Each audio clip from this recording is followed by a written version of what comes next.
everyone. This is Vetty, and this is Dark Mystery Podcast. I am your host, Vetty, again. As you can see, this is our Halloween special. And just for you who don't get it, Halloween, yay! I'm here with my special guest. We have Nicole, returning guest, and we have Nick. Hey, Nick, the Nicks, woo! Hello. Nick, so I clearly am dressed as Jack Skellington because I love Jack Skellington. Nicole, what were you aiming for? I failed miserably at finding a costume. So orange and black is as good as I can get. Hey, that's good enough for me. So, And Nick, do you have your costume today, Nick? I'm a tired warehouse worker. There you go. he's that creepy man in the corner of your room. So, all right. So today we're gonna do things a little bit different because it is our Halloween special. So our Twilight topic today, we're going to review the movie Halloween Ends. And then we have our main topics where we're also going to do a little bit different because we have two main topics and you'll know the reason why once we get there. So I'll make sure that I get it all together in one. So please bear with me. All right. So Twilight topic. So to start off our review, I'm just going to kind of go back a little bit and to kind of, just refresh your guys' memories because clearly, Miss Nicole here needs a refresher because this chick doesn't even remember the original Halloween, even though we grew up with it. So you're Yeah. fired, by the way. I mean, the original, yeah. But I'll be honest, there's so many movies that when you're telling me there's 4, I'm like, "Oh yeah. There's 4 in this timeline or this reboot, whatever you want to call it." Prequel so, yeah. or Can you remind me? 'Cause requel. I don't remember. Yeah, you remember. All right, whatever. So let the pros show you how it's done. Okay. Yes, so, yes, please. All right. So in the original movie, by the way, just real quick, anyone who has not seen any of the Halloween movies, I'm sorry. I know that's why you probably have mental issues, but you need to watch them because they're just a classic. There are spoiler alerts. We will be talking about these movies and the new one that just came out. So if you haven't seen it and you want to go watch it first, go ahead and do that. Click off and do that, and then come back, and then you'll most likely agree with us on the review. But that's near say. But anyways. So, in the original Halloween 1978, we have Michael Myers, little Michael Myers, 6 years old, even though he doesn't look like a 6-year-old, but he ends up killing his sister Judith. For whatever reason, nobody knows. He just ends up stabbing her. Then he is sent to an insane asylum where he is there for 15 years. He is being treated by his psychologist, Dr. Loomis. And Dr. Loomis sees that there's just clearly something it's just evil. He's just plain straight evil, right? And then we're introduced to the character Laurie Strode, played by the ever beautiful Jamie Lee Curtis, the Scream Queen. Which, by the way, she is deemed the original, but I'm going to have to say no, her mother was. She is from Psycho, if you guys did not know that. The original Psycho. Oh, I forgot her name in the movie. Oh my gosh, I'm fired. That is actually Jamie Lee Curtis's mother. So I say that she is the original Scream Queen, and she took the crown and she owned it, baby. So anyways, we're introduced to Laurie Strode, who ends up having to go to the Myers house, which is where the sister was killed, drop off a key because her dad is going to sell the house. Michael had escaped at that time, ends up going back to the house, and he sees Laurie. So now he starts stalking her and the friends, but mainly her. Her and her friends, they end up going to babysit. Meanwhile, his psychologist, his doctor, is trying to find him, right? And he knows that he went back. He's like, oh, he's going to go back. He's obsessed with everything, all that jazz. So he ends up going back, and Michael ends up finding Laurie. He unfortunately unalives 3 of her friends, and he almost tries to kill Laurie Strode, but clearly fails. That's when the doctor comes in and shoots him 6 times. He ends up falling from the balcony. The doctor goes down and he's gone. Or he looks down from the balcony and Michael Myers is gone. Side note, Lori was in fact babysitting two children, Tommy Doyle and little Lindsay, right? And she ended up protecting them, saving them, and that's how the doctor knew that he was there, because they came out running out of the home. Okay, so that's where that one ends right there.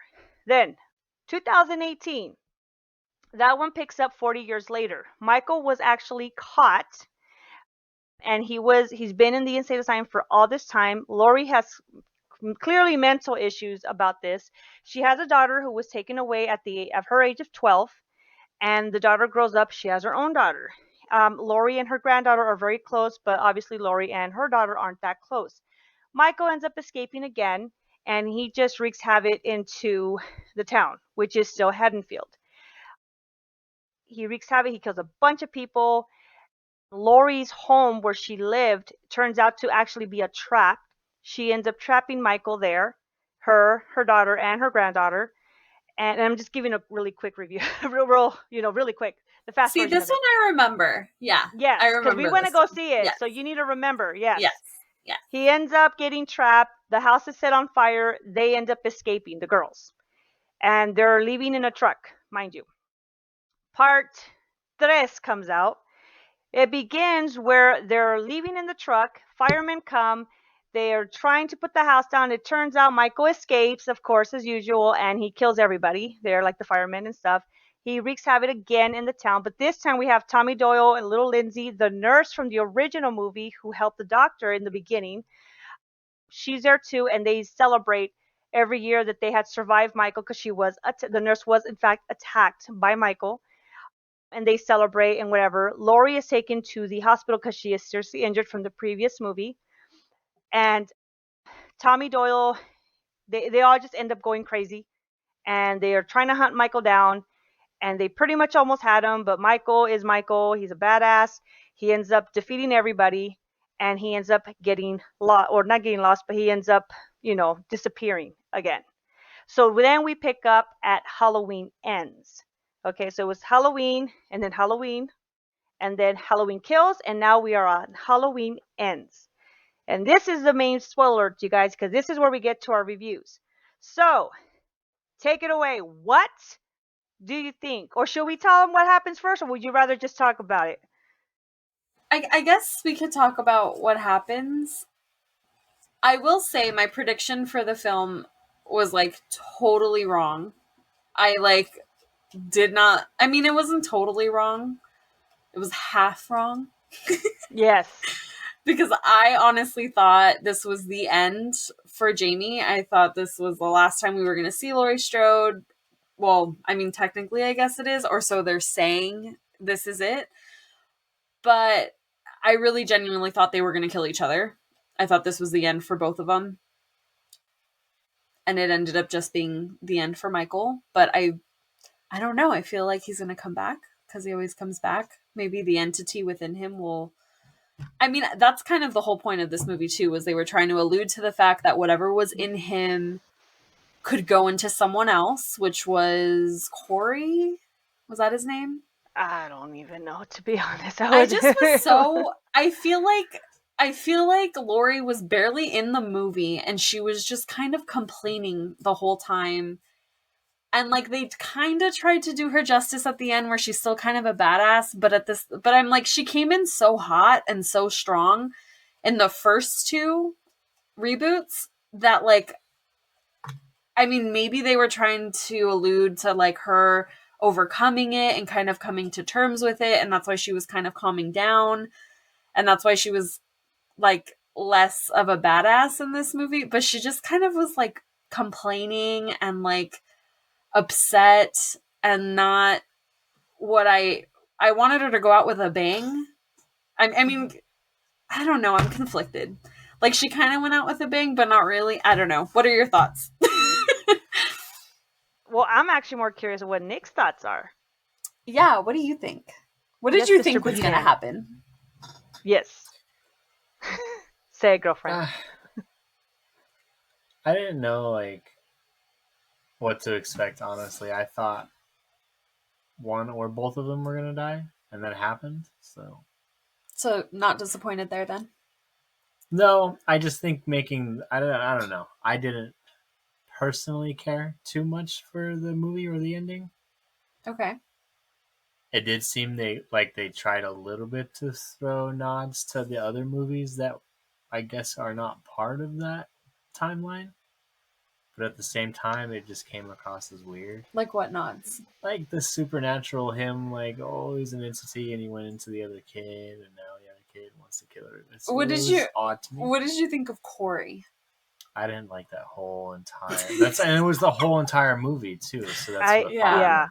Yeah. like I didn't like it that part of the movie at all, and unfortunately, it was like 80% of the movie. Right? Like I feel like the whole movie was about this kid, and it like wasn't a Halloween movie. No. Right. I don't know. I felt as if they. Okay, my prediction was that I felt that they were gonna end up killing each other. Like they both had to die in order for it to be completely over, because I was thinking maybe Michael will live on through her or something of that sense. So I just figured they were both gonna die, right? Watching the movie, and those who know me, that is my favorite Halloween movie of all time is Halloween. I just absolutely love it. I love Jamie Lee Spears. I'm not gonna lie to you, I was very disappointed. I do not understand the point. Like even the last one, was it the last one? And I'll share this story. Okay, so I took my eldest and my nephew. We went to go see it, and when we came out, we were a little quiet. And then my nephew starts he breaks the silence. He's like, I didn't even pay for that, and I want my money back. And then I called Nicole, and I'm crying. I'm in tears. Oh my god, it was terrible. I was so heartbroken. And I know I sound cheesy. I understand it's just a movie, but I literally grew up watching this movie, not only this movie, but like these movies, especially this one. I just felt that Halloween Kills, I didn't understand it. I didn't get why. Like where were they going with this? So when I rewatched it, I'm like, okay, I could kind of see maybe where they're going. So I was kind of hoping this one would explain where it was going, right? And it did not do that at all. It just went that way. You know what I mean? So I don't understand what the guy was there for. Hopefully someone could explain it. I am more than happy to hear it out and rewatch it and give an opinion. I'm a woman, I'm allowed to change my opinion. But honestly, I did not understand the movie. The guy, Corey guy, I don't understand his part. Unless if you really think about it, I guess maybe they were trying to portray him as how a town can turn a regular person into a monster because of an incident. Because he does do something by accident in the movie, which I will not really discuss. I don't want to give too much of a spoiler alert, but he does do something bad. It is an accident, and he's just deemed a monster. So then when he confronts Mike, or when he's like face to face with Michael, like Michael sees his soul or whatever, and he, I don't know, he sees his hurt that he's going through or something. But my thing is like, okay, but what was the point though? We're not gonna get a new Michael, so what was the whole point? And then at the end they have that fight scene and everything, which I'm not gonna lie, it was kind of badass. I did kind of like it. I'm not gonna lie, but it just, and I get why they ended it the way they did to kind of give that town closure. But I did feel like the town, first they were judging Lori for being a crazy girl because of what happened, and then after in this one, it was all her fault. She let him go, and she did this, and it's her fault, and she was the monster, and she was struggling to move on with her life and everything. But I'm like, oh, I just didn't fully understand it, and I'm not gonna lie, I was very disappointed. Yeah, like I think the narrative they had like a narrative that they were trying to portray that was there. It just didn't feel like a Halloween movie. Like it felt like Halloween 3 vibes. Do you know what I mean? Where it's Yes. like the only thing that that made it Halloween was that it was on Halloween.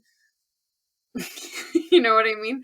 Yeah. But I mean, I understand the concept of like what they were trying to do with the film. I just think that like Lori didn't get.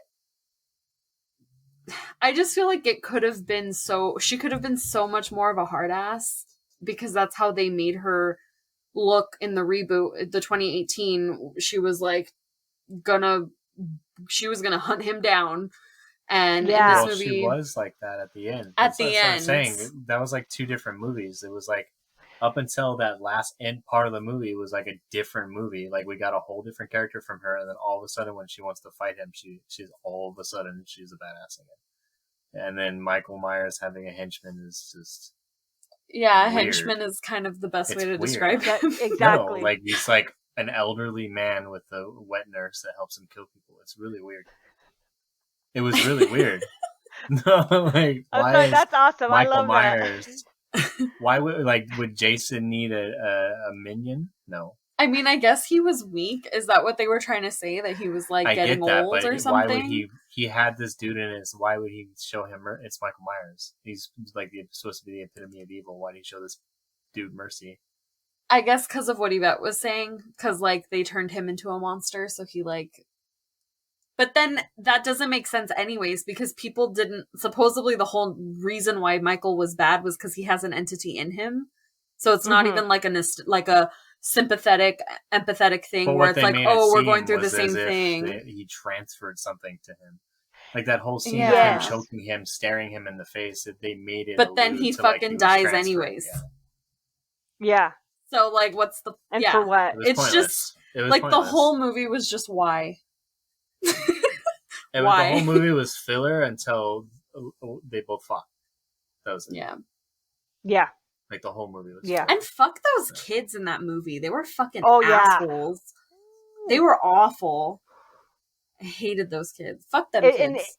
and you know the funny thing, I loved how like in the beginning when this guy Corey guy is babysitting and all that happens, and we were like, no, not the kid, and you're like, fuck him, he's gonna grow up to be an asshole, and then it shows the kid. You're like, that would have been him, which is true. You know, Yep. it's absolutely That kid would have true. grown up to be a dick. Yep. They were, and I'm sorry, but I'm just gonna say it. What the fuck was up with that Edgar cut? You know what I'm talking about? And these were band members, mind you. These were, and I'm not. There's nothing wrong with band members. Don't get me wrong. I'm not bagging on any band members. I can't play an instrument to save my life. I think that's awesome. It's an awesome talent. But what I'm saying is, these were the band kids, and this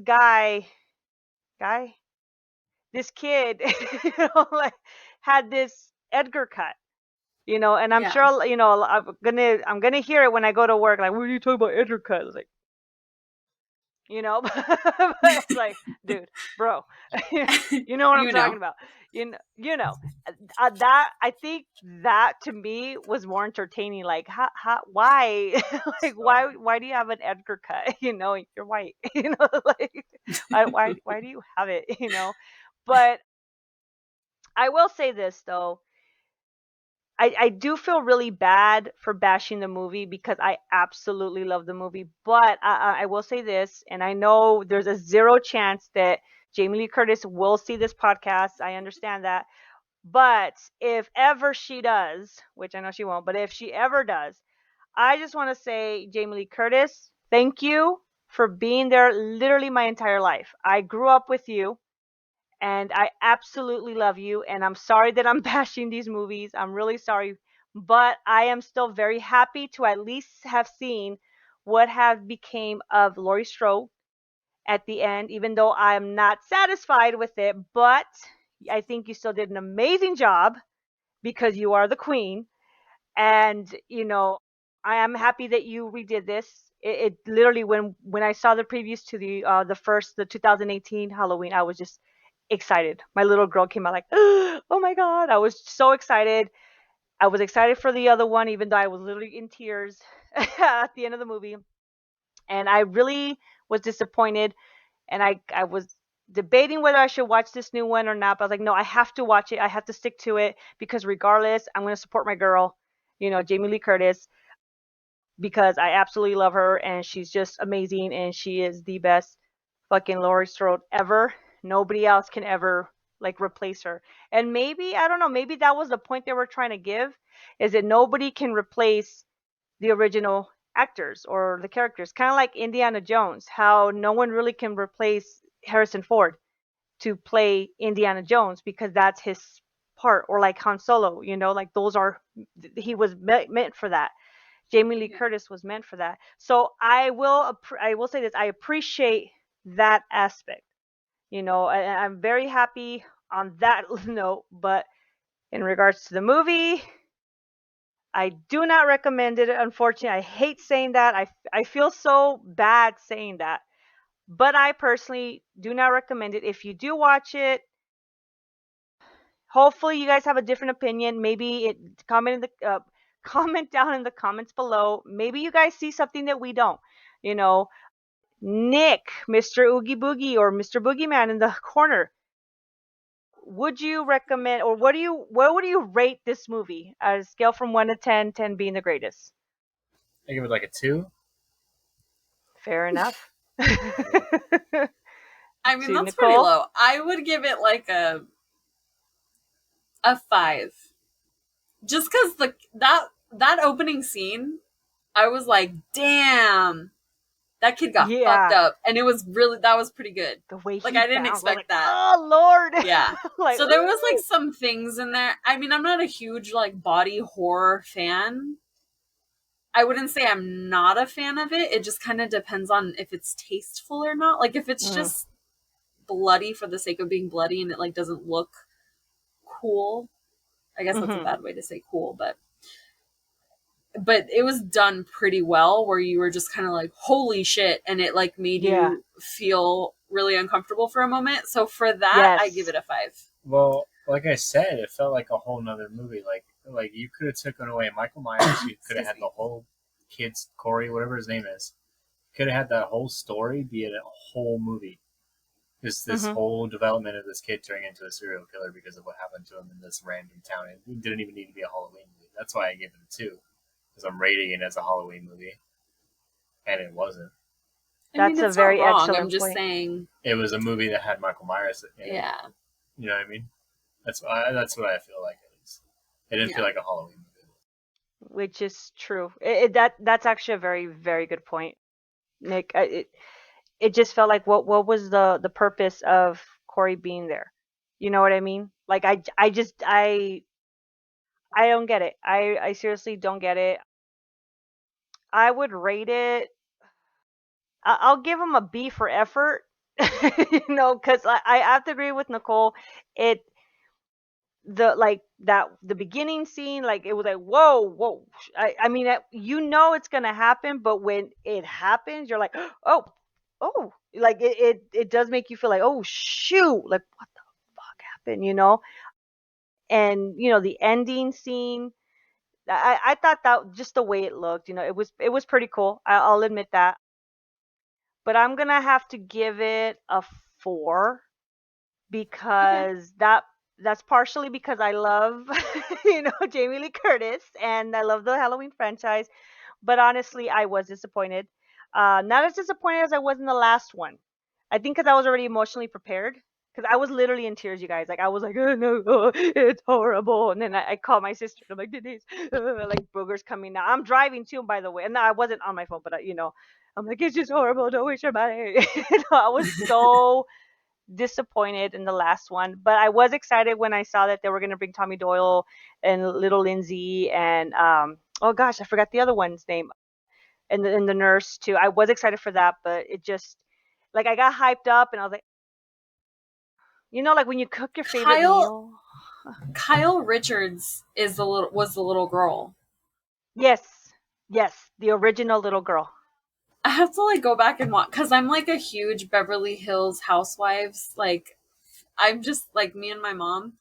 So I was like, oh shit, why is Kyle Yeah, Richards in this? But yeah, I have to go back yeah, and watch and see little girl her. she's the But original. They have, I'm sorry, I didn't mean to interrupt you, but they have, oh god, Charlie, god, I forgot his name. He is basically play. I forgot if he played the Shape or Michael Myers. I forgot which one because they are more than they had. I think like 5 actors who played Michael Myers. And I know I should know this because I'm a big fan, and I'm sorry, Mel. Don't come for me if you hear this. Don't come for me. I apologize. Mel's a coworker. She's the one like I told you this. So, but anyways, so I know they got the original guy who played the Shape, which is basically Michael Myers in the mask. He is the Shape. And then Michael Myers is Michael Myers without the mask, pretty much. And they got that original actor as well. So you have those two, plus you have Jamie Lee Curtis, and then you have what was her, Kylie Richards? Is that her name? Kyle Richards. Kyle Richards. I'm sorry. They have her and the nurse. I forgot that actress's name, but she's the original actress who played the nurse. Now, for Tommy Doyle, they got Anthony Hall to play Tommy Doyle, which I mean, it's Anthony Hall. He's also a badass. He's old school. Like, I love Anthony Hall, but he was beating up Edward Scissorhands, so I got a personal thing right there. Like, you leave Edward alone, you know. But yeah, so we have that. I don't know if the guy who plays Lionel is the original actor when he played as a kid. I'm not 100% sure on that. I really don't know. I'm gonna assume not. But they have at least what four actors, original actors in there, and obviously the actor who played Dr. Loomis, he passed away years ago, but they CGI'd him and everything, you know, so he's there in little, you know, flashbacks or whatever, which I thought was pretty neat. I think it was an amazing tribute to him personally, because he's also an amazing actor. So yeah, so any last thoughts in to Halloween Ends? No? All right. So that is our Twilight topic. Hopefully, you guys can, if you guys watched the movie and you guys saw something that we didn't, please comment below, because I'm very, very curious about that. I really want to understand the movie, but yeah, comment below. Tell us what you think. And we are going to now move forward into our main topic. So, Candyman. Are you guys familiar with the movie The Candyman? Yes. Okay. For those of you, Best go ahead, original score for a horror movie, by the way. Best music. The best. It is. It truly is. Nick's like, Have you seen it? girl. I've seen it like when I was 7, so I don't remember a thing. I'll be honest. I Well, you're haven't gonna watched it learn. since I was a kid. Yeah, you're I gonna remember learn he a really day. liked to monologue, right? Huh? Is that the one? He really liked to monologue, and then He was like poetic. Yeah. Yeah. Yeah. It was A like a monologue. love I've seen it. story. I've Yeah. seen it. The bees. Yeah. I honestly, yes, the beat. I don't remember much of it, to be honest with you guys. So I'm fired for that one. So you're fired for Halloween. I'm fired for Candyman. So, but Have you seen I the did see it. one? Or no? No, I haven't seen the new one. It was pretty cool. I mean, a lot of people bagged on it because there's like people that like stan Jordan Peele, and then there's people that like totally hate his stuff. But I Jordan really Peele liked directed it. I thought it? it was, yeah, and it was really good. I thought it was good. He's good. Yeah, people thought it was too political, but I mean, you could argue that the first original Candyman was really What political isn't too. political anymore? Yeah, but even the first movie was kind of political too. So, Yeah. but it was good. I really liked it, and it was just like artsy, and I feel like that was the whole point of the first movie, you know. Okay. But Do you mind giving us like just a little quick run through of the movie? Because honestly, I don't remember it. I just remember certain pieces, and I do remember seeing it. I just don't remember the movie fully. So it's unfair for me to explain it, you know? it's been a minute, so I may be like butchering some of the story, but basically there's this, I can't remember if she's like a journalist or if it's for like her college thesis. I think it might be for her college thesis, but there's this young woman who is trying to she's investigating basically a bunch of murders that are happening by the Candyman, and she knows that it's partially has something to do with a certain apartment building, but it's kind of in an area where, you know, it's a little bit off the beaten path, and there's kind of like a lot of gentrification in the area. So she gets an apartment there and she kind of starts, getting to know her neighbors and the people that live there and starts investigating the Candyman. It ends up being at the end, because I don't want to give too many details because I might be mixing up some key points to it, but essentially she is like a reincarnation of the Candyman's old lover. And so the story of the Candyman was he was a slave and he fell in love with the slave owner's daughter, and they kept their relationship in private, and the girl got pregnant, and the town retaliated and covered him in bees and honey, and I believe they burned him alive. And then he passes away, but he's a vengeful spirit. So because she was reincarnated, because she looks exactly like the slave owner's daughter, he's kind of like stalking her, I guess you could say. And then it ends up being a situation where he's holding a little boy captive, to try and get her attention, and then she sacrifices herself to save the kid. And the community sees that. I'm like, this is like a very loose retelling of it. It's okay. But essentially that's their love story. Is she ends up becoming a vengeful spirit because while she was writing the thesis and getting to know these people, she starts telling her fiance and her friends, that she's seeing the Candyman in the mirror, and, he's coming to her, and they start thinking that she's kind of crazy. So her fiance gets her admitted into a psych ward, and she's there for several months, and then she finally gets out because she calls for the Candyman, and he possesses her, and I believe she kills the doctor and like escapes while she's possessed. And when she gets home to her fiance, she finds him with like his student or something, because I think he's like a professor. And so she's pissed and she leaves. And then the incident where she sacrifices herself for the kid happens later on. So then she ends up becoming the next vengeful spirit, and people will say her name in the mirror, and then she comes and gets you. So again, very, very loose retelling. Maybe wiki it first. Don't go based off of me. But that's essentially what happened. So it's like a love story, really, if you think like a love-hate story. Love scary, love with scary children. Yeah, because see, as a child, and I'm an 80s baby, I'm a Zennial. I consider myself a Zennial. But I remember the urban legend of the Candyman. And then I want to say the movie came out in the 80s, 90s, maybe. I'm not 100% sure.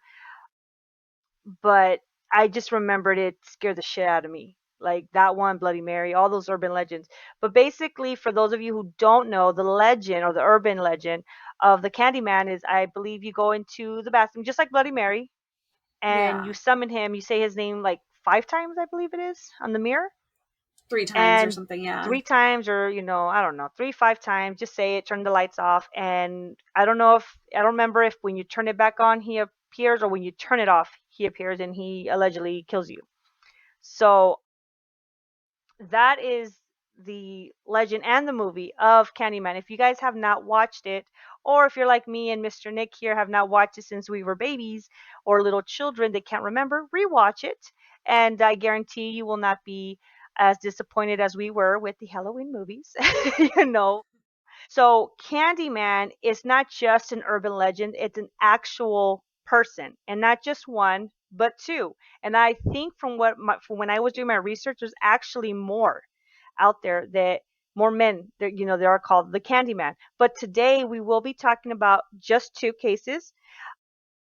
Here's a trigger warning. So there is clearly unaliving, there is essay of minors, and death or unaliving of minors as well. It's not as gruesome, but obviously it's gruesome, but we're not going to get into the actual like little details of it. But yes, so just a little trigger warning. If that's definitely not your cup of tea, or if this is a venom you don't want for the soul, then I suggest you just go ahead and you could skip out already. and keep us watch the next one. So we're gonna start with our first Candyman. Sorry, you guys, I'm having a brain technical difficulty. All right, his A name brain is technical yes, difficulty. brain technical difficulty. Okay. So clearly, so his name is Dean Coral. It is pronounced Coral, but it's not spelled with the A, at the end. Okay. All right. Thank you for So telling me because I had no idea. So yeah, it's Coral. So just letting you know. So all right, okay. Nicole, go ahead and take it away. So I'm gonna go over the origins of the Candyman. So Dean Coral was born on December 24th. Wow, very close to Christmas. Mm-hmm. 1939 in Fort Wayne, Indiana, to the parents of Arnold and Mary Coral. He had a little brother named Stacy Coral. Arnold was a strict father, and Mary was known as an overprotective mother. Even though there was no abuse, his parents fought a lot. They ended up divorcing in 1946, and Coral's father was drafted in the U.S. Air Force and was stationed in Memphis, Tennessee, where Dean's mother relocated so that her sons could be close to their father. Dean was considered a shy child, and at the age of 7, he suffered from rheumatic fever, but went undiagnosed until 1950, when he was diagnosed with a heart murmur. His parents had remarried the same year, and the family relocated to Pasadena, Texas. They once again divorced in 1953, and Mary was able to maintain custody of the boys. She remarried a traveling clock salesman named Jake West and had a daughter named Joyce. They started a candy company in their garage named the Pecan. Don't come for me. Right. Pecan Prince. Both boys worked in the family business and attended school, and they mainly operated and packaged the candy. Dean was considered a loner, but he occasionally dated the ladies. But his true passion was brass band, and he played the trombone. He graduated in 1958, where shortly after the family, and business had moved to Houston, Texas. In 1960, he moved in with his widowed grandmother back in Indiana, where he started dating a local girl who proposed to him, but he rejected her. 2 years later, he moved back to Houston and worked in his family's candy shop. Eventually, he moved to an apartment at the top of the candy shop. And then the following year, in 1963, Dean's mother had divorced and started her own candy company named Coral Candy Company, where he was appointed vice president. All right, where may have it gone wrong? And just going back real quick, how you said about he was in band and stuff. I'm telling you, these fucking band kids.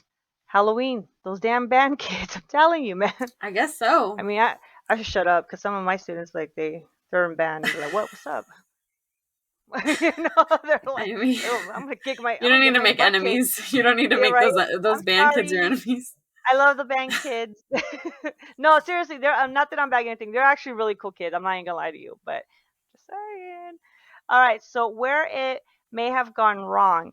So in that same year when he returned, a teenage employee of the candy company, because they had already moved it to an actual warehouse. I forgot to add that on there. Sorry, my bad. This male teenage employee, he actually accused Dean of making sexual advances to him, and as a result, the teen was fired. And surely he wasn't the last, but there's no known reports of it. But I'm sure there was more to it. Dean was eventually drafted into the U.S. Army in 1964, where he had discovered that he was gay. And he had his first sexual encounters there. To most acquaintances that he had told that he was homosexual, they suspected as much because his demeanor would change when he was around teenage male or teenage boys.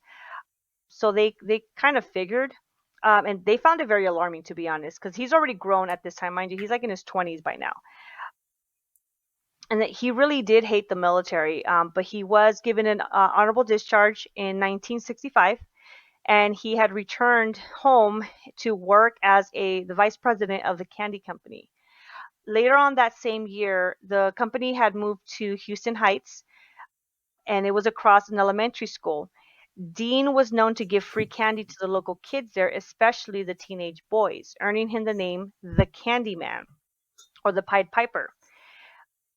He was a lot less subtle when it came to the teenage male employees, and even had a pool table set up in the back of the factory where teenage employees and local teens would hang out. In 1967, Dean became friends with a teenage boy named David Brooks. David, he came from a broken home, and he was going back and forth from his parents. I believe the mother, I don't know if I don't remember if she lived out of state, but she lived far, like, she lived elsewhere. But when he would come visit his father, who lived in Houston, he would also stay with Dean at his apartment. And he would go there so often that it just became like a second home to him. Dean would give gifts and money to David, and David started to consider him as a father figure. Unfortunately, Dean was actually grooming him. And in 1969, after Dean urged and urged for the longest time, he had convinced David to let him perform oral sex on the teen boy in exchange for cash and gifts. At this time, the Coral Candy Company was shut down, and both Dean's mother and half-sister moved to Colorado.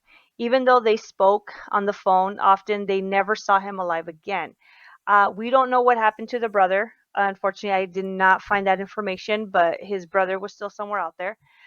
So after a year after Dean and David's relationship had turned sexual, David had walked in on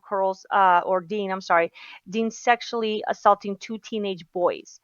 And Dean was able to buy David silence, and he bought him a Corvette. Out of all the cars, a Corvette. I love Corvettes, by the way. I'm not bagging on Corvettes. That's why I'm like, oh, why a Corvette? But Dean managed to convince David to help him lure boys into his apartment, and he would pay him for it. So, the murders. The first known victim was an 18-year-old boy named Jeffrey Conan, who was hitchhiking home from the University of Texas, I believe it was. And it is believed that he had been picked up by Dean and David and was taken back to Dean's apartment. There, Jeffrey was assaulted, tortured, and eventually strangled to death. In the same year, David helped lure two teen boys, 14-year-old James Glass and Danny Yates. I'm probably saying that wrong. I apologize. And brought them to Dean's apartment, where they met the same fate as Conan. In 1971, they had kidnapped two brothers, 13 and 15-year-old Donald and Jerry Woldrop, while they were on their way home. The brothers were both sexually assaulted and strangled. Between March and May of the same year, Dean and David killed 15-year-old Randall Harvey, 13-year-old David Higglehist, I'm so saying that wrong, I apologize, you guys, and 16-year-old Jeffrey Winkle. David lured his friend to Dean's apartment, where let me rephrase that. David will lure his friends, his own actual friends, into Dean's apartment, and that's where they would meet their demise. One of the friends being 17-year-old Watson Haney. He was tricked to go into Dean's apartment by thinking they were going to a party. In the fall of 1971, he had tricked an unknown number of teenage boys into the apartment, where they were unfortunately tortured for 4 days and eventually killed. At the end of 1971, David brought his friend, Elmer Wayne Heinley, over to the apartment. Dean ended up liking him, so he ended up giving him the same offer to Wayne. But he did not tell him exactly what he was doing. He just kind of, like, I guess, if you will, was trying to hire him to, help him get some teenage boys. So he he had told him he was involved in a white slavery ring. Wayne denied this request until early 1972, but because his family was desperate for money and had fallen into hard times, so he figured, let me get this cash because Dean was going to help him, or help him. Let me rephrase that. In February of 1972, a 17-year-old boy by the name of Willard Branch Jr. went missing. It is believed that this was Wayne's first lured into the apartment. A month later, 18-year-old Frank Aguirre, Wayne's friend, was brought back to the apartments and, to smoke, do drugs. Also, trigger warning, my apologies. But before they started, he was handcuffed with his hands behind, and David, the other boy, had gagged him. Wayne had claimed that he asked Dean to let him go, but Dean had refused. That's when Dean had told Wayne about the previous victims and what he had intended to do this. He intended to do the same to Frank. But unfortunately, Wayne allowed Dean to continue and even helped Dean and David bury the body. So from 1972 to 1973, Dean, David, and Wayne sexually assaulted, tortured, and strangled 17 other boys. This would later come into a halt in 1973. So, okay, Nicole, you want to Ooh. take the next one away? I know, that's Yes. a lot. This is There's a lot this more is information. giving like this is reminding me so much of like the Epstein stuff. Yes. That's crazy. Okay, so this is the Candyman's demise. So on August 7th, 1973, Wayne, 17 by this time, brought in 19-year-old Timothy, and I do apologize, Carlisle? I think Does it's that look right? Carlisle? And 15-year-old Rhonda Williams. Dean was angry at the fact that Wayne had brought a girl to his apartment and accused him of ruining everything. Wayne had explained that she was having issues with her family and didn't want to go back home. Dean seemed to have calmed down. He even offered them alcohol and marijuana. About 2 hours later, the three teens had passed out, and Wayne awakened, and he realized that Dean had gagged and handcuffed all three of them. Once again, Dean told Wayne how angry he was at him for bringing a girl into the apartment, and Wayne managed to convince Dean to free him so that he can participate in torturing and killing them. Dean instructed Wayne to assault and kill Rhonda, and he would deal with Timothy. When Wayne walked over to Rhonda, she asked him, "Is this for real?" And Wayne responded, "Yes." Rhonda then asked Wayne, "Are you going to do anything about it?" This struck a nerve in Wayne, and he then grabbed Dean's pistol and threatened to shoot him. He told Dean that this had gone on far too long, and Dean marked Wayne, saying that he wouldn't shoot him, when Wayne shot Dean 6 times, killing him. The three teens contacted the police. Wayne was arrested, and David was arrested soon after. Wayne had confessed to the murders and even led the police to the bodies, and the police were able to recover 28 bodies.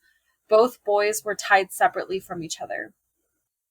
Wayne was charged with 6 counts of murder, and David was only charged with the murder of one person, a teen named William Lawrence. Wayne is still alive and is currently serving his sentence in Texas, whereas David died in 2021 due to complications with COVID-19. And that is Wow. that story of that Candyman. And I do agree with you how it's like a Epstein thing. It's kind of like Dahmer meets Epstein. Like you never really truly know your own friends sometimes. Not all the times, because there are good friends out there. Let's keep it real. But Yeah. it's really sad because these are all teenagers.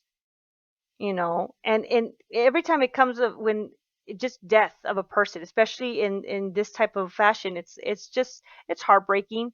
But when it's a child, it's even worse.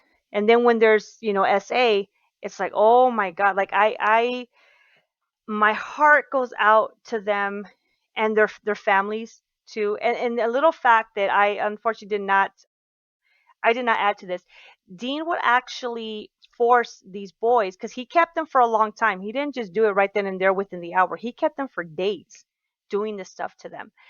he would force them to write or call their families to let them know, hey, I'm okay, don't worry about me. And this is back in the 70s. That wouldn't fly nowadays, because I'm like, oh, tracker, so, and the parents like, oh, okay, I got a letter, I got a phone call, everything's fine, you know.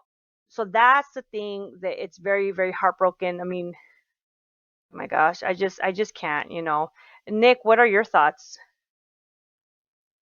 It's terrible.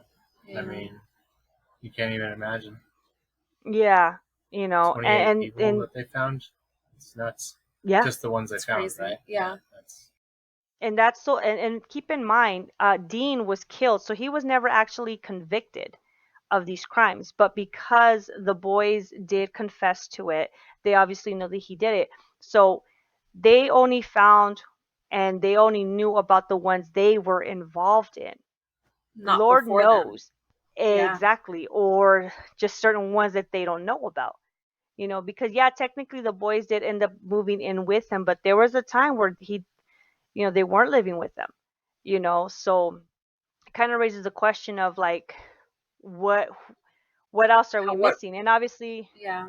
yeah, unfortunately we can't get those answered, those questions answered. I apologize, we can't get them answered, but I do pray that all the families find peace, because it is very heartbreaking, especially, just children. It's just like, oh my gosh, but yeah, definitely Epstein, Dahmer vibes right there. Just Yeah. That's, I big mean, time. when I was reading that, I was like, oh my gosh, like, the, it seemed like, there was a mention of like a white slavery ring, but it was a human trafficking ring, is what is. That's why it just reminded me so Basically. much of Epstein. And then trying to get someone who's in a financial strain to try to get them to lure other people. I mean, that's crazy. That's just so And it's crazy. And Epstein all the way, because that's exactly what yeah, happened. That's the not that I'm bashing the girls or anything like that, because honestly I wasn't there, I wouldn't know. But I could only assume that's what it was. Maybe their family needed money. Maybe I don't know. I don't know what their thought process was on that, and I'm not here to judge. I mean, I judge, but I'm not judging in this case. But that is the one story of that Candyman. So we're gonna go ahead and move on to the next Candyman. This story is a little bit more known. It's a lot shorter, because there's details, but there's not so much. Like, I literally spend days researching this last one. But this one here, it is more known. And I did find this one, I don't want to say fascinating, but interesting, I should say, because this one, it's like, wow. So, real question, I know you guys are dog parents, but if any stranger, like this Halloween, I don't know if you guys are planning to take your baby out for doggy trick or treats, because I will be handing some out. But how would you feel if, like, you go to a stranger's house, and the next, or whatever, you go trick or treating, you take your little fur baby, the next day you hear about poison, or drugged up doggy treats or candies for your children. I mean, that would concern anybody, period. yeah, you know so we're going to actually go into the origin of that, which a lot of people are saying this is the original Candyman or origin. I don't believe so, because this happened after Dean Coral. But this one's definitely like the most known, and apparently there's a lot more out there. I haven't found any, but you know I've only found these two, but I do find them pretty interesting, and very heartbreaking. So once again, you guys, trigger warning. This is it has death of a child, and I believe that's about it. Yeah. So sorry, I just want to make sure I get it right. So we are going to be talking about Ronald Clark, or Brian. Okay, now he was born in October of 1944, and he is known as the Candyman, or the man who killed Halloween. It is his fault why we are, just stocking our children's candy and making sure that there's no knives, no blades, no, this is where it started or originated, allegedly. So, a little background on him. He lived with his wife, Danine. I know I'm mispronouncing that. He had a son, Timothy, who was, I believe, 8 years old at the time, 8 or 10, and he had a daughter who was about 5. He worked as a optician in the Texas State Optical and in Sharptown, Houston, and he was also a deacon in the Second Baptist Church, where he sang in the choir and ran the local bus program. Okay, that kind of explains a lot. I mean, no offense, to anybody who's religious, but. So on Halloween of 1974, O'Brien had taken his 2 children, and he was also accompanied by a neighbor, the Bates, and they were going to take their 2 children out with the O'Briens. However, one of the children decided to stay behind, and so it was 3 children and 2 adults. Now, the weather that day was just absolutely horrible. So they decided, we're just going to just do 2 blocks because it was raining, it was windy, it was really bad, according to the reports. So they decided to do the 2 blocks. As they're walking, they end up going to this house. The house's lights were all turned off inside and out, so it looked like nobody was even in the home. So they obviously knocked, nobody answered, the kids were getting impatient, they decided to move on. Ronald was like, no, you know what, you guys go ahead, I'm going to keep trying. So they end up leaving with the Bates, the 2 little kids, and their child. They end up going, and O'Brien is there trying to get candy. He ends up catching up with them, I'm not sure how long later, and he shows up with 5 21-inch pixie sticks, those huge ass ones. And he will later claim that it was given to him by the occupant of the home. That basically he just opened the door and just stuck his hand out and gave him the candy and then shut the door, allegedly. So he gave one to each of his 2 children. Then he gave another one to the child that was with them. I don't know if it was a boy or girl. And then he gave another one to the mom or the parent of the Bates because they had the other child at their house. When they went back home, they had like one last, like those trick-or-treaters, the stragglers, who just so happened to be a 10-year-old boy who he had recognized from his church. So he ended up giving him the pixie stick.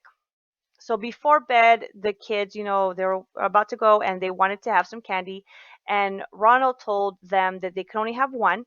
So he said, he ended up choosing the pixie stick.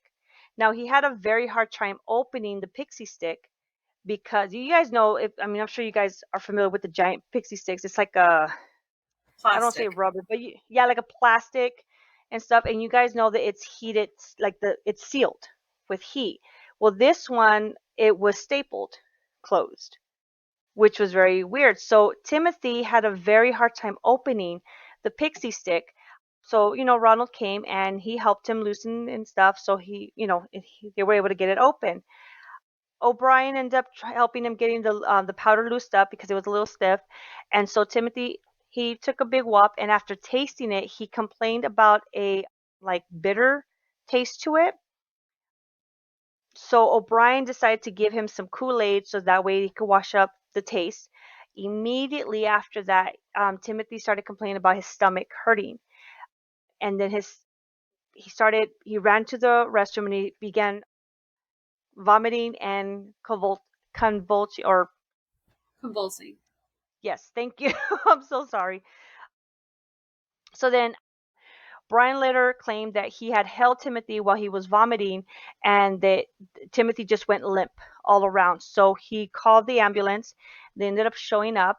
And within less than an hour after he had consumed the candy, unfortunately, Timothy had passed away. So when he had died, he had went to the hospital. And of course, they were on their way to the hospital when he passed away. By the time they got there, they obviously questioned Ronald about what happened. What was he doing? What did he eat? Where was he going? Like things like that, because they obviously needed to figure out what was wrong.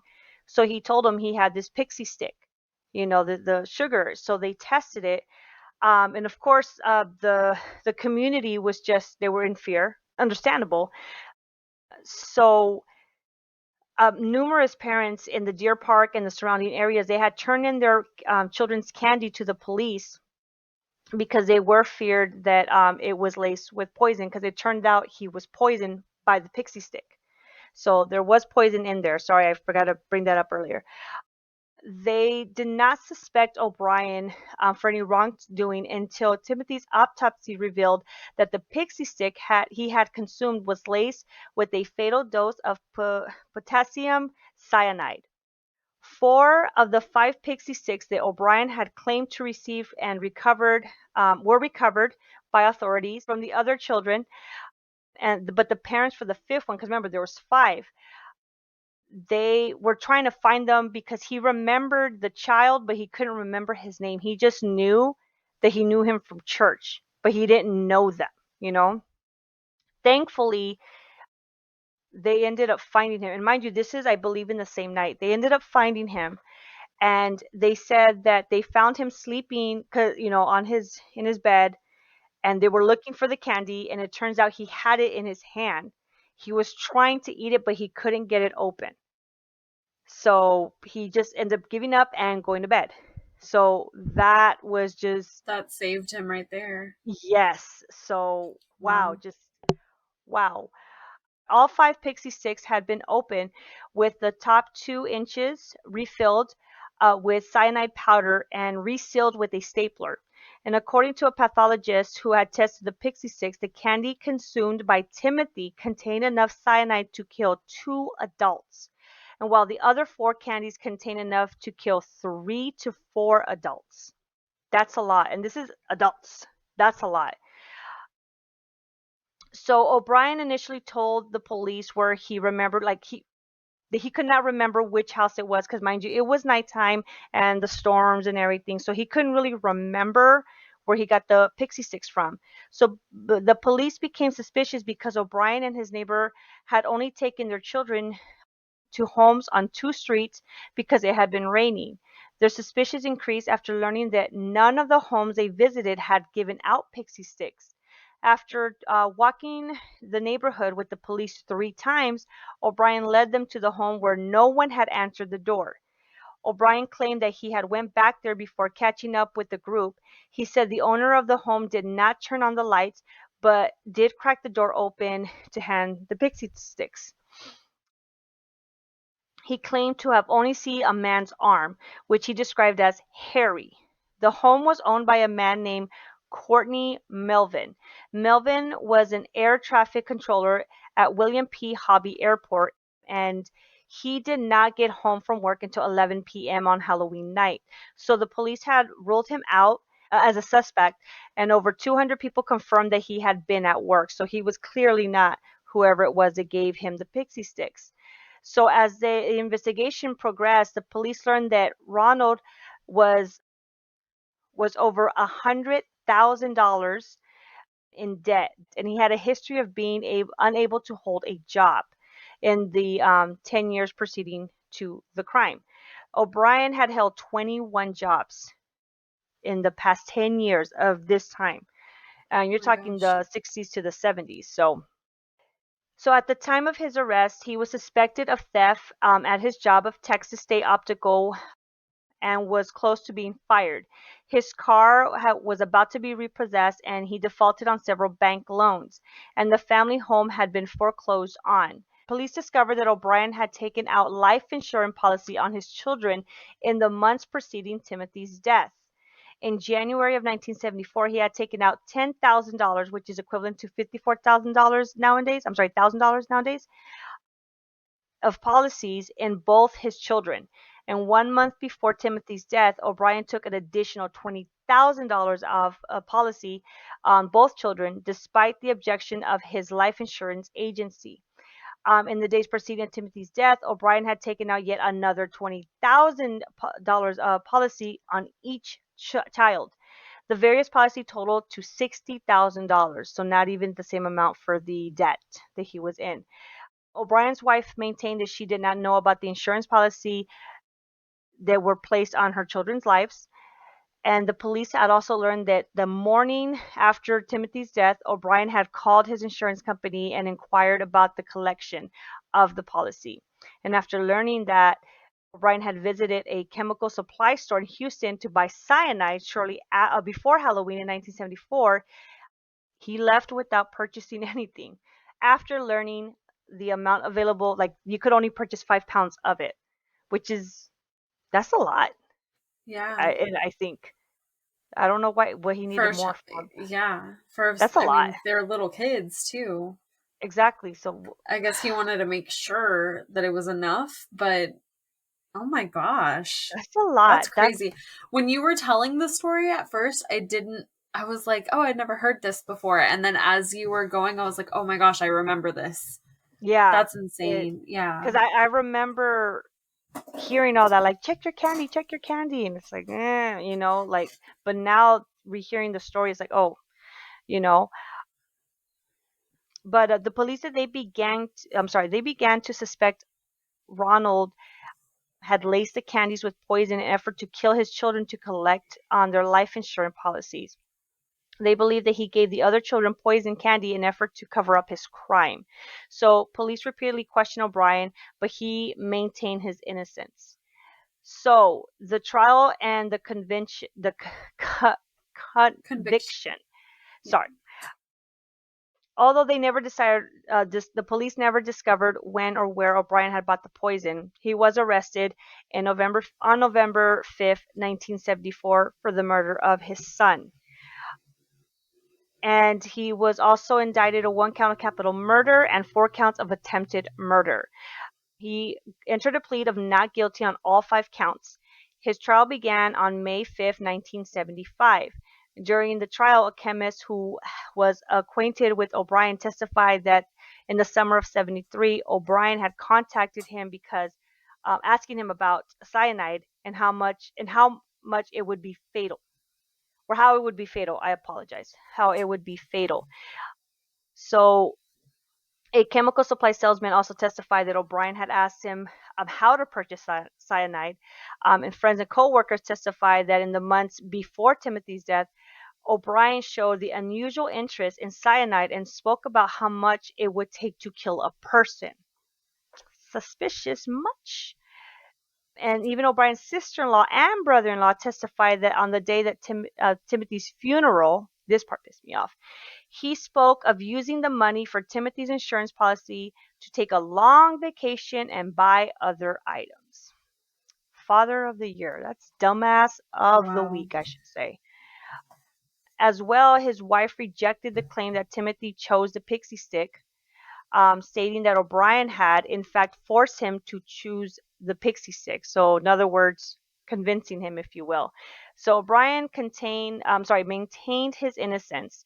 His defense mainly drew upon the decades old of the urban legend concerning the mad poisoner who hands out Halloween candy laced with poison, or needles, or candy apples with razor blades inserted, things of that sort. And these stories have persisted despite the fact that there are no documented instances of strangers poisoning Halloween candy, except for obviously this one, but he wasn't a stranger. So obviously the case had gathered a lot of national attention, and he was therefore dubbed the name the Candyman. So on June 3rd, 1975, the jury took 46 minutes to find O'Brien guilty of capital murder and 4 counts of attempted murder. The jury took 71 minutes to sentence him to death by electrocution. I'm sorry, I can't speak today. Shortly after he was convicted, his wife filed for divorce, rightfully so, and she later remarried her new husband and who adopted her daughter Elizabeth.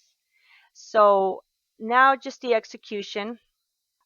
He was sentenced to death and he was confined in the LSI unit near Huntsville, Texas. Why is it always Texas? The Candyman lives in Texas, and I'm not bashing anyone from Texas. I have family in Texas. I'm just saying these two were in Texas. So it's like, Now, according to the Reverend, he was shunned by his fellow inmates because of what he did. And the inmates reportedly petitioned to hold an organization demonstrating on O'Brien's execution date to express their hatred of him. They don't play in prison when it comes to children, unfortunately. Well, not unfortunately, I'm sorry. Fortunately. So the first execution date was on August 8th, 1980. But his attorney he successfully petitioned for a stay of execution, and it was scheduled for May 25th, 1982. My apologies. So they delayed the date yet again to give O'Brien a chance to pursue an appeal and seek a new trial. And the fourth date was on March 31st, 1984. So his lawyers sought sought a fourth stay on the basis of a lethal injection as a cruel and unusual punishment, which honestly, fuck him. What he did, he deserves every single one of it because his son suffered, he could suffer too. On March 28th, a federal judge rejected the request, and on March 31st, 1984, shortly after midnight, O'Brien was executed by lethal ejection in the Huntsville unit. His last words, "What is about to transpire in a few moments is wrong. However, we as human beings do make mistakes and errors. This execution is one of those wrongs, yet doesn't mean our world system of justice is wrong. Therefore, I forgive all who taken part in any way in my death. Also, anyone I have offended in any way during my 39 years, I pray and ask your forgiveness, just as I forgive anyone who offended me in any way. And I pray and ask God's forgiveness for all of us respectfully as human beings. To my loved ones, I extend my undying love. To those close to me, know in your hearts I love you one and all. God bless you all, and may God's best blessings be always yours." Yeah, go to fucking hell. I'm sorry. I'm sorry. I just So think it's during, like the audacity to like yes, forgive people. No, no. like no. But check this out though, and I apologize that I'm smiling. It's just a reaction, but honestly, this would probably be something I would do. Apparently, during the execution, a crowd of 300 demonstrators gathered outside the prison, and they cheered and some yelled "trick or treat" while the while it was going on. And I'm sorry, but for you to go and kill your child, your own child, for money because you're in debt because you're irresponsible, what the fuck, dude? You know Yeah, what I mean? Like, there's times where I'm angry at my children, but I never think of poisoning their candy or anything like that or hurting them because those are my babies. You know, what are your opinions on this case? I know it's a little longer than I it's expected. I like apologize. no. Yeah, I had heard this when I was a lot younger, but like I was like in middle school or something when I had heard this story. Mm. And I guess like now that I'm an adult, like you see things like through a different lens, and when you really think about it, and it's like it's awful. Like I can't imagine like It's sad. I I just can't. Like that poor kid. I And can't. and the thing is like he didn't even know. You know what I mean? Yeah. It- like me, I love candy, especially Halloween. Like I absolutely love it. And then imagine eating your favorite candy and then Yeah. instantly you get sick. And then imagine his little sister, how she has to grow up knowing what her dad did and try to do to her too. Like that's just a It's big old mind fuck horrifying. right there. It is Yeah. horrifying, you know, because it's like these are the people you're supposed to trust with your life. Your Hmm. parents, they're supposed to protect you by all means. They're supposed to, discipline you, love you, raise you to be a good, decent human being. And you have, pieces of shits like this poisoning your kids because he's irresponsible with his money.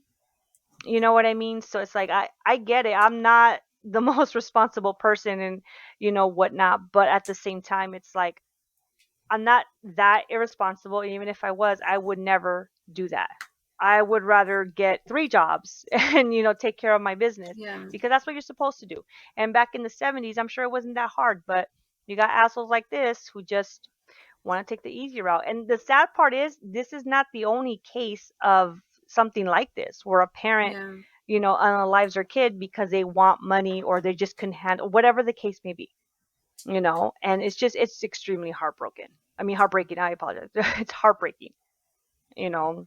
Yeah. Nick, what are your thoughts? That's terrible. I wouldn't wish this upon anybody's children. Yeah.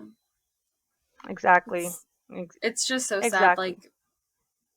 Like, there's like, you can't even put it into words. Like, that little boy and everything that happened.